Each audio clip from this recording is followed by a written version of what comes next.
Alright, good day guys. This afternoon I am going to show you how to connect physical devices, so the actual PCs you see here, to a virtual server. So I will be using Oracle VM Virtualbox version 7. So just to show you where I can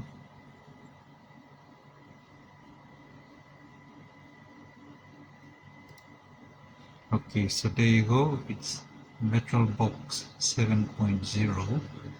Alright, so the whole idea behind this video is to get these physical devices, or the PCs especially.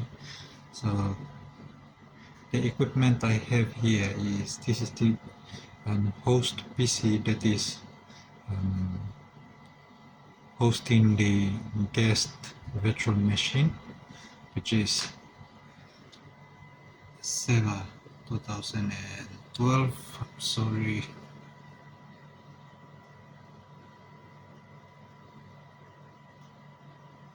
a little blurry there.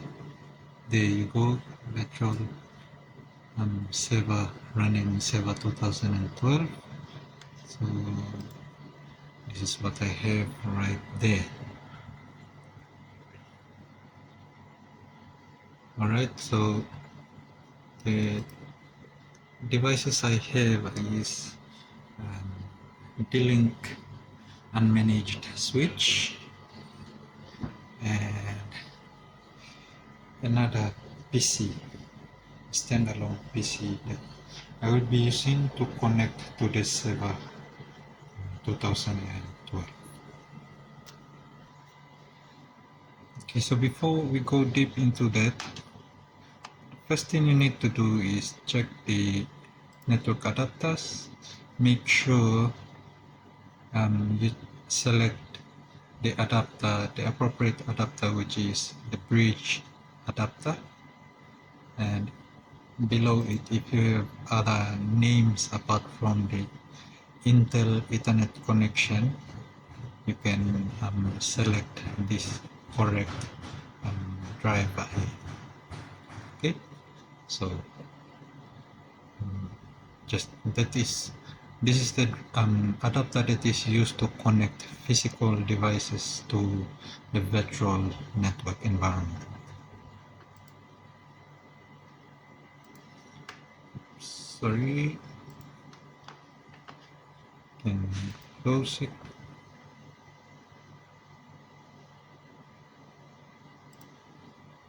All right.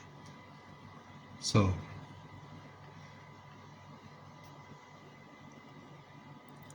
once you have set the adapter, you also need to make sure or to check the subnet, network subnet in which the virtual machine is using. So in order to do that, you go to Tools, right under Tools, go to Network Manager. Okay, you see the host on the adapter or Ethernet adapter. You will realize that I changed this IP address to match the local area network of my devices, so the actual device here. So what I did, it was in 56. It was in 56, but I had to change it to 1.1 to match my network subnet. So first thing you need to do is you check this configuration, IP configuration, so you have matches. So if you go to the host PC under Ethernet, open that and go to properties, and PV4, you will see that I have assigned 192.168.1.103 for my host PC. Alright, and subnet mask, as you can see, 255.255.255.0, and default gateway 192.168.1.254. Okay, my preferred DNS is 192.168.1.1, which is assigned to the server itself. Okay, so there you go. You go to the server, go and show it. Under local server, you can see that the Ethernet tree with the IP address of 192.168.1.1, which is on the server itself. Right, so what you need to do now is to ping the devices. Okay, I am currently in my host PC, the command prompt of my host PC. Okay, I am going to ping the server and see if there is going to be a response coming from the server itself. Alright, so here you can see that I have typed ping 192.168.1.1 in the command prompt of my host machine. So I'm going to press enter now. Okay, you see I have a response from the server 192.168.1.1. Okay, so I will try to ping the host PC from within the server itself. I'm going to type ping 192.168.1.03. Okay, 103 is the unique IP address for my host PC. So let's see if there is going to be a response from the host itself.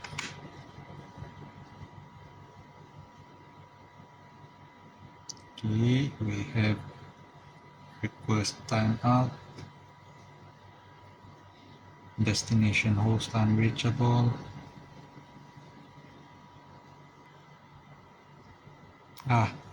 Alright, there is a mistake there I did with the IP address. It's supposed to be 192.168.1.103, which is 1.103. As you can see up here, I put 192.168.103. That is why I had request timeout and destination host unreachable. Alright, anyway, let's move on. So there you go, we have a response from the host PC, which is good. Okay, so we are done with the host PC side of things. Now we will move over to the client PC, which is this one right here, and we will try to configure the settings in here so we have communication between the virtual server and the host PC as well. So once we are done with that, in the next video I will show you how we can connect to the domain itself, just to see that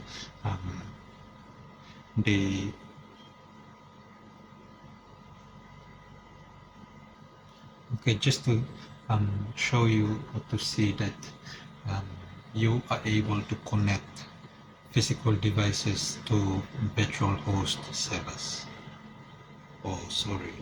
virtual servers especially, or CMD, and then you press enter. Okay, from there let's try ping the host PC. So we go ping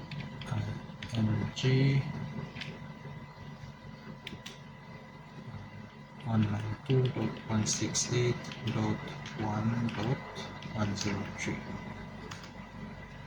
Okay, so we have communication between the client and the host PC itself. On the other hand, you might also be wondering which network this PC is on, so I'll just do a quick one to show you. We are also IP config. We are also on the same network as the host PC, which is 192.168.1.104. 104 is the specific or the IP address that makes it unique for this client PC. So if you have 104 on this side and 104 on the host PC, you will have duplicate IP address and there is going to be conflict between both devices.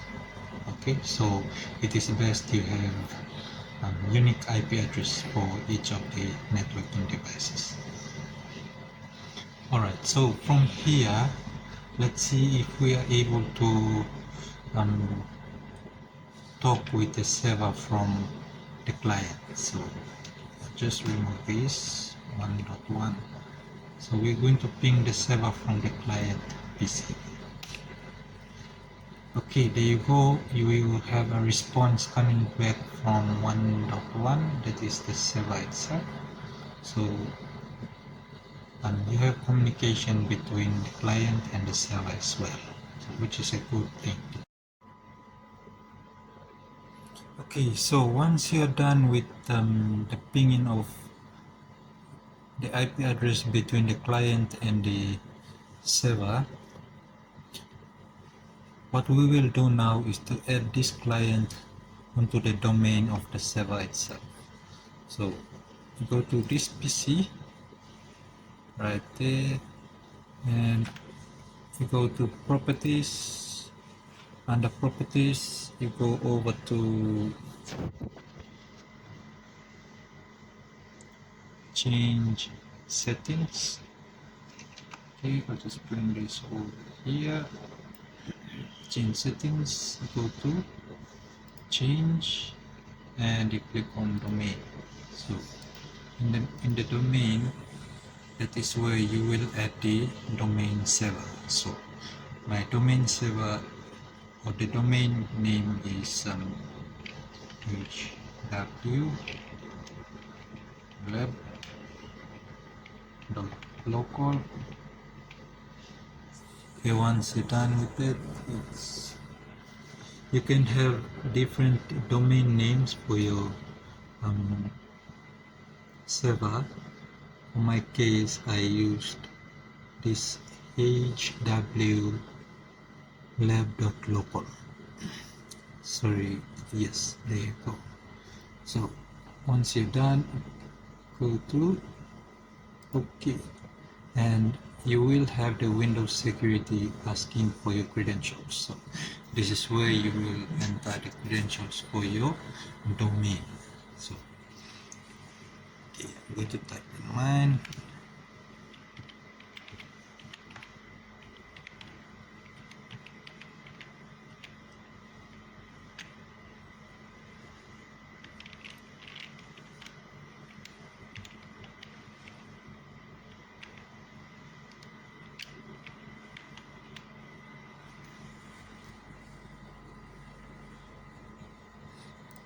Okay, so if all goes well, you get a welcome to or the welcome message from the domain itself. So you click alright or OK. Let's restart. You can close, restart later. You can close this all and move over to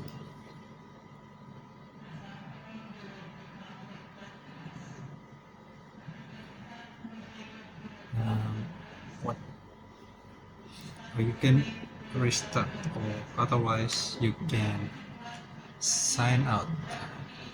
So instead of shutting down, instead of going to restart as well, you can go to sign out, click OK,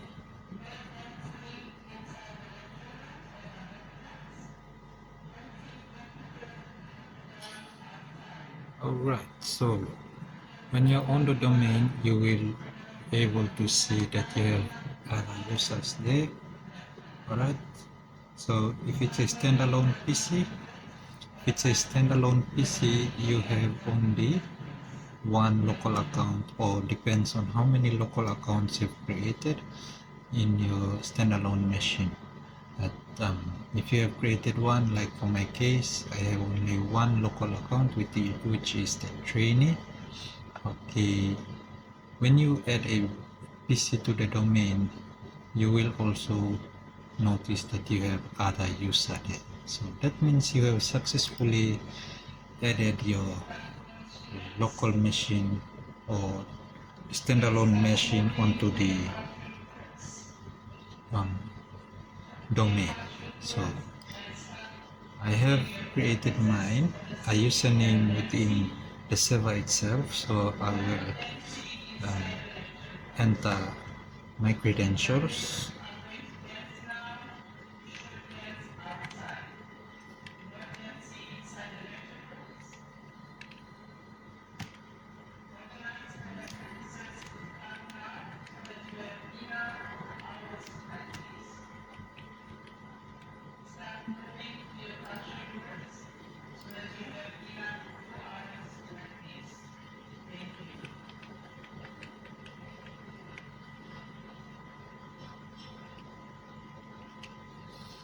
Okay, so I forgot my.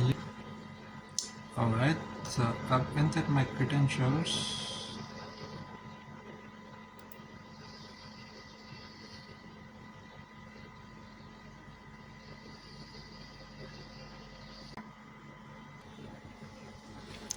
Alright, so there you go. That is how you can be able to set a or configure a physical device to connect to your virtual machine. If you have any questions, please do not hesitate to ask. I hope this video is helpful to you in one way or another. If you have any critiques, please do not hesitate to share your critiques with me in order to help me build my experience as well. With this, you all have a blessed afternoon. Peace.